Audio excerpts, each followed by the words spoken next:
Hello friends नमस्कार and welcome all of you to my channel. आजको डिस्कसनमा हामी चाहिँ अब नेपाल गभर्मेन्ट्स बजेट 2082-83 को क्रिटिकल डिस्कसन गर्नेछौँ र हुन त यो जेष्ठ 15 गते अब 2082 सालमा एनाउन्स भएको थियो र मैले सोचेँ कि I would be discussing in the different way ताकि यदि if you are student of economics finance accounting या even any area of the student भनौँ या एज अ प्रोफेसनल भनौँ we should know about the budget implications. Nepal सरकारको budget कस्तो छ र नर्मली बजेट स्पिच सुन्दाखेरि कस्तो हुन्छ भने साथीहरू चाहिँ अब राम्रै लाग्छ, बट हामी कहाँ प्रब्लमै के छ भने इज द इम्प्लिमेन्टेसन इस्युज।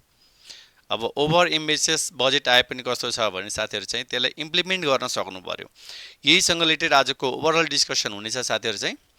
र आजको डिस्कसनमा हामी मुख्यतः अब जुन मैले आउटलाइन गरेको छु यहाँ चाहिँ this is all about like your background of Nepal government budget which was announce on the Jestha 15 2082 यानि जुन 29 2025।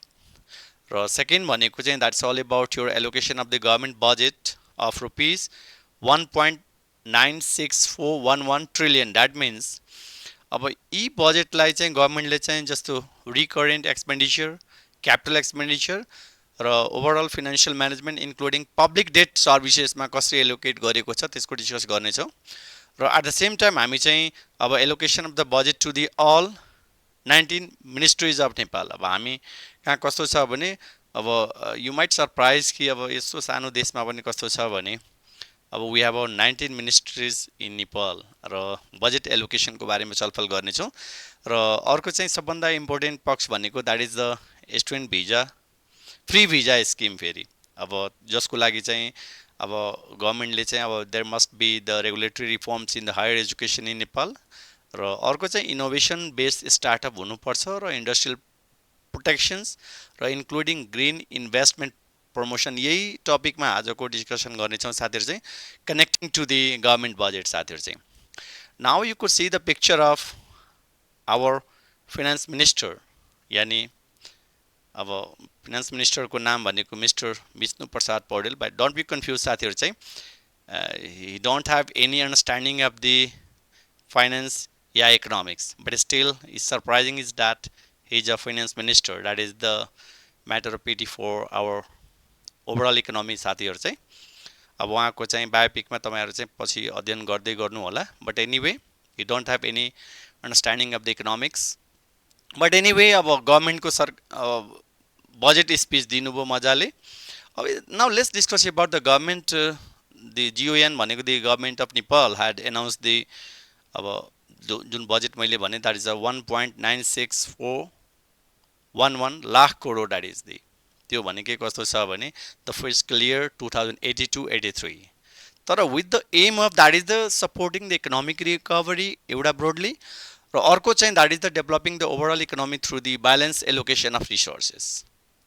र the finance minister as I explain earlier that is the Bishnu Prasad Paudel stated this is rupees 1.80 trillion. That is the त्यो भनेको 60.078% has been allocated for the just recurrent expenditure साथीहरू चाहिँ। र in the context of that's all about we say that public finance that is interesting domain in the finance, you can say that, yeah, economics, which refers to the ongoing cost of maintaining and the operating the government that generally expires within a year। साथीहरू चाहिँ that means अब एक वर्षमा यो budget सकाउनै पर्ने हुन्छ। That means government allocated 60.078 for just recurrent expenditure साथीहरू। Now let's discuss about the what about the capital expenditure, जसलाई नेपालीमा हामीले पुँजीगत खर्च भन्छौँ। That is just rupees 0.407 trillion. That is अब 40,700 crores has been allocated for the capital expenditure. र capital expenditure भनेको के बुझ्नु पऱ्यो भने साथीहरू, this is all about your जुन कि funds to be spent in the acquisition या enhancement of the long term investment such as the infrastructure development. जस्तो in accountancy we see that is the property plant and equipment like that. Okay, it's long term investment. But this allocated funds is just 20.72185। This all data I am discussing about here based on the government अब budget announcement साथीहरु चाहिँ र it shows that the government has given the less priority to capital investment project. Yeah, capital project, you can see that. Okay, additionally that's a rupees 0.37524 trillion, that is, which is just 19.10484 percentage has been set aside for financial management, including public debt services. That means look at the your overall portfolio of your budget. As I explained earlier, साथीहरु is the 60.0784 recurrent expenditure, while we have just that is a 20 points about, you can see that 73% is for overall capital expenditure, while 19.105 percentage approximately we can see that for financial management, including public debt management. To finance the planned expenditure, the government aims to provide the 1.315 trillion, that is the 1.315 lakh crore through the reserve collections. Remaining deficit भनेको that would be expected to be managed through the domestic and the foreign borrowing, including external grants. अब हाम्रो budget तपाईले हेर्नुभयो भने whatever I discussed today, यो part को लागि तपाई हेर्न सक्नुहुन्छ कि I have just created by using the Google Sheet here. So as I explained earlier, we try to visualize all the descriptive figure through this pie chart. So recurrent मा हाम्रो चाहिँ 60.1 percentage, while पुँजीगत मा चाहिँ कस्तो छ भने that is just 20.7 percentage, while financial management including public debt service को लागि चाहिँ that is 19.1 percentage छ हाम्रो. Now what about the breakdown of the funding sources, because budget भनिसकेपछि अब त्यो budget त यहाँ खर्च गर्ने हो, but what would be the sources of the funds for the government? अब तपाईं you can see here that is the 67% भनेको revenue collections, जस्तो ट्याक्स हुन सक्छ, कस्टम ड्युटी हुन सक्छ, different tax of types of VAT हुन सक्छ, या डाइरेक्ट ट्याक्स भनौं, इनडाइरेक्ट ट्याक्स भनौं, this all are the expected. Okay, र अर्को भनेको that is the foreign loan भनेको दैट इज 11.9%. र अर्को इंटरनल लोन, जस्तो कि गभर्नमेन्टलाई फन्ड चाहियो भने government could issue the treasury bond या development bond in our context, अब just for meeting the financing needs, त्यो भनेको इंटरनल लोन भन्छौं या internal borrowing, that is the 18.4%. र अर्को चाहिँ फरेन अब grant, that is the aid 2.7%. अब एड को बेसमा पनि कस्तो छ भने बजेट चाहिँ सोर्स मेन्सन गरिएको छ. This is really surprising. Now let's discuss about the allocation of the budget to all 19 ministries of Nepal. अब यो भनेको चाहिँ again I have used the Google Sheet here, and look at the we have a 19 ministry, like your look at the education, science, technology, physical infrastructure, transport, urban development, energy, water resources, irrigation, agriculture, forest, environment. Similarly, communication and information technology, labor, employment, social security, foreign affairs, defense, health, population, drinking water, women, children, citizens, senior citizens, yeah, culture, tourism, civil aviation, industry, commerce, supplies. Similarly, land management, youth and supports, home affairs, and the Ministry of Finance. All are the ministry. Okay. This is all about साथीहरु चाहिँ. This is look at this is the 1946.38 billions. Now you could visualize all this figure whatever I discussed today based on this all, right? Like if we say that 211.17 divided by this figure into 100, then you could see the education, science and technology. Now look at your overall that's it pie chart. You could see the government has given the less priority to the, let's see, the health case. Okay, and even the while foreign affairs, you can see the big area that's for foreign affairs. So it's a important part is that how the government could use the budget. It seems that the government tried to just allocate the funds in the different, right, 19 ministries of Nepal. This is really questionable how they have decided about, right? Now let's talk about, friends, that is the student free visa scheme. That is the free visa scheme. Bandakari, yeah, I would be talking about the quality of education issues in Nepal too. Just the government of Nepal has announced the new liberal policy to attract the international students for getting the admissions in the Nepali universities through offering the free visas and introducing the regulatory reforms in the higher education in Nepal. That means our government of Nepal now decided to okay now let's attract the international students for getting the admission in the Nepali universities. But my point is that, friends, yeah, government say that as per budget, yeah, there is a need of regulatory reforms in higher education in Nepal.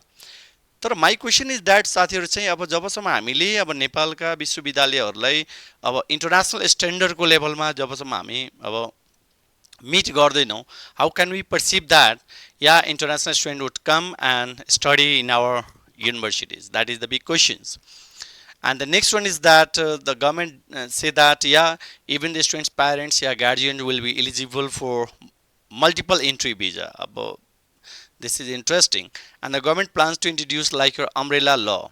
जस्तो हामीले अब master डिग्रीमा 2006 तिर पढ्दाखेरि पनि हामी पढे हो कि that is a one window policy policy भएर मात्र हुँदैन साथीहरू चाहिँ it's I mean to say that there must be the practical implication हुन सक्नु पर्यो जस्तो कि अब if the government could let's see the retain the existing like Nepalese students for going abroad then they could be retained तर यसको model के हुनुपर्छ भने अर्निङ र लर्निङ जस्तो लर्निङ र अर्निङ दुवै भन्छौँ हामी त्यसलाई ब्यालेन्स गर्नु सक्नु पर्यो जस्तो कि तपाईँको एजुकेसन सिस्टम बेस्ड छ या युएस बेस्ड सिस्टम तर if you don't have the proper employment opportunity to the youths then it's very difficult to retain in our country. So at the same time it will be applicable to the foreign students too. अब हामी के गर्नु पर्यो भने जुन that's the government also say that the trend of going abroad of higher education would be discouraged. How the government could discourage? That is the important point.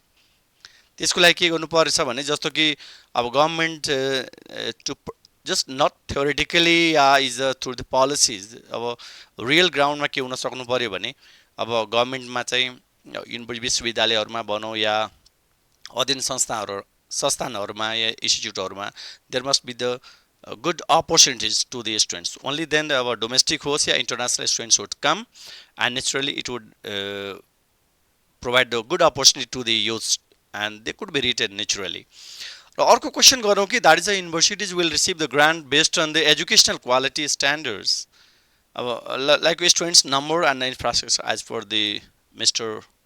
Paudel that is the finance minister say that. अब that's surprising friends. That is अब तपाईँ एकातिर भन्नुहुन्छ कि या quality education बढाउनु पर्यो या there should be the good infrastructures but point is that अब युनिभर्सिटिजहरूमा अब तपाईँको पोलिटिकल एपोइन्टमेन्ट हुनु अब कुन कहिले यसको पार्टीको कहिले उसको पार्टीको भन्दाखेरि अब do you think that they really think about the quality of educations I don't think so अब यहाँ हामी जाउँ कि that is the an academic calendar will be made mandatory and must be published before the start of the academic session. However, non-compliance will result in the withholding the grants. Government ले यो भनिराख्नु पर्दैन साथीहरु चाहिँ because since we are as a part of Kathmandu University from the very beginning, we are different than that of other universities in terms of maintaining the quality education. And the next one is the maintaining the academic calendar. That is very important, friends. Only then we could at least convince the positive information among the international community too. And let's see the governments. We hope that what the government could do it. अब जाऊ हामी साथीहरु चाहिँ this is all about what about the innovation based startup and entrepreneurship development. अब just the government intends to promote the number of the young people who are not looking for a job but they are jobs creator. That means instead of looking for the job, government let's say focus on the उद्यमशीलताको विकास गर्ने भनेर साथीहरु चाहिँ अब innovation based अब इनोभेसनको लागि त हामी कहाँ के हुनुपर्छ भने देयर मस्ट बी द अब good platform for the research and development without research and development budget how can we expect the innovation साथीहरु चाहिँ अब allocation of like 73 crore for the startup loans and startup entrepreneurs in the skill development, business expansion, yeah marketing, yeah value chain. This is all about. जसको लागि जस्तो कि incubation center will be operated in collaborations with the government university yeah private sector to make the अब Gen Z generation entrepreneur and the professional, that's as per Paudel said. अब पौडेलजी जे भने भए पनि साथीहरू चाहिँ अब कोलाबोरेसन भनौँ या still we are working with the private sectors, तर definitely there must be the good linkage between academy and the corporate भन्छौँ, सो द्याट विद्यार्थीहरू यदि अब भनौँ राम्ररी पढ्नु भएछ, they have a good let's see the practical knowledge, then in that case they could apply in corporate too, and government को पनि के हुनुपर्छ भने definitely there must be the encouragement हुन सक्नु पर्यो। यहाँ फेरि बजेटमा मात्र भाषण गरेर चाहिँ काम चाहिँ छैन फेरि साथीहरू चाहिँ। अब that's for as per budget, अब to develop the like your startup innovations in our country, government say that या इन्ट्रेस्ट रेट भनेको जस्ट 3% पर एनम हुनेछ साथीहरू चाहिँ। But my point is that to what extent the government could apply यो अहिले च्यालेन्जै छ साथीहरू चाहिँ। अर्को चाहिँ startup with annual turnover of अब Nepali rupee that is 10 crore will be exempted from the income tax for the 5 years, यो भनेको चाहिँ एउटा इन्करेजिङ इन्भाइरोमेन्ट भन्नुपर्छ। But important point is that so long as we don't have the like political stability, अब economic positive डाइरेक्सनमा भएन भने forget about the 3% yeah 2% whatever, if you don't have the good investment environment, then how can we assume that yeah we could recover our investment? That's very important point. Yeah, अब जब हामी साथीहरु चाहिँ now let's discuss about the industrial protections and the green investment promotion. अब as per government, let's say this government जस्तो अहिलेको जुन कि अब नेपाली कांग्रेस र अब एमाले को सरकारको अहिले गठबन्धनको सरकारले चाहिँ अब like 75% tax exemptions on the income tax from the IT service export. That means the government try to encourage the IT professionals who provide the IT related services. And even the portal say that yeah, the existing tax structure on the EV will remain unchanged, or just 1% custom duty on the import of the equipment required for the establishment of the that's electric vehicle charging station बनाउनको लागि चाहिँ 1% मात्र charge गर्ने, and other than no other tax duties will be charged. The next one is that is the income tax exemption for the green hydrogen producer for the 5 years, and the waives all the taxes on the imported machinery equipment used for the green hydrogen productions. Oh, that could be the interesting, but important point is that how the government could do that. That's interest. That is the main question, friends. Now it helps to promote the green energy and reduce the environmental pollutions. And so the government of Nepal encouraged the private investment on the green hydrogen productions. Orko भनेको चाहिँ now the government as per government budget say that yeah, in the fiscal year अब 2082-83 मा चाहिँ 6% economic growth. How we could resume that? We don't have the despite the political stability, people do not have trust over the government. So we see that we don't have the good governance, we can say that. So if we don't have the political stability, right, yeah, good economic policy, then sometime whatever the budget announced by the government, that may not work in the practice, friends. So 6% economic growth is doubtful.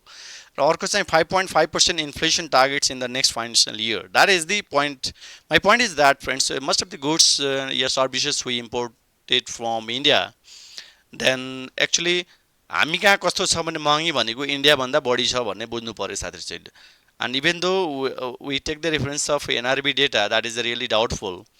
अब हामी import गर्छौं India भन्दा यहाँ महँगी हुनुको कारण के छ? That is the big topic of research. र अर्को चाहिँ achieve sustainable and inclusive growth. अब sustainable भनिसकेपछि हामी कस्तो छ भने अब कुनै पनि डेभलपमेन्ट प्रोजेक्ट भनौं या कुनै पनि अब डिसिजन भनेको लिँदाखेरि कस्तो हुनुपर्छ? सस्टेनेबल हुनुपर्छ भन्छौं भने, एन्ड इन्क्लुसिभ ग्रोथ। अब समग्र विकास हुन सक्नु पर्यो साथीहरु चाहिँ। यो अब बजेटमा मात्र भाषण गरेर चाहिँ is we can't trust. I mean to say that. अर्को चाहिँ VAT, income tax yeah excise duty laws will be reviewed to address the international tax system. अब हुन त आजको डिस्कसनमा साथीहरु चाहिँ अलिकति लङ भिडियो भयो जस्तो लाग्यो मलाई, but I try to just capitalize the overall summary of our अब budget, government budget which was announced on just 15, 2082.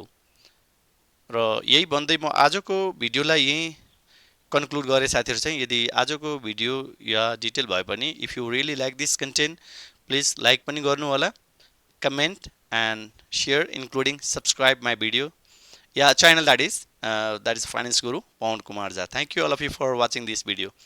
If you really like this content, please subscribe pani garnu hola, so that that would be the good encouragement for me. Thank you all of you for watching this video. Please take care all of you. Thank you.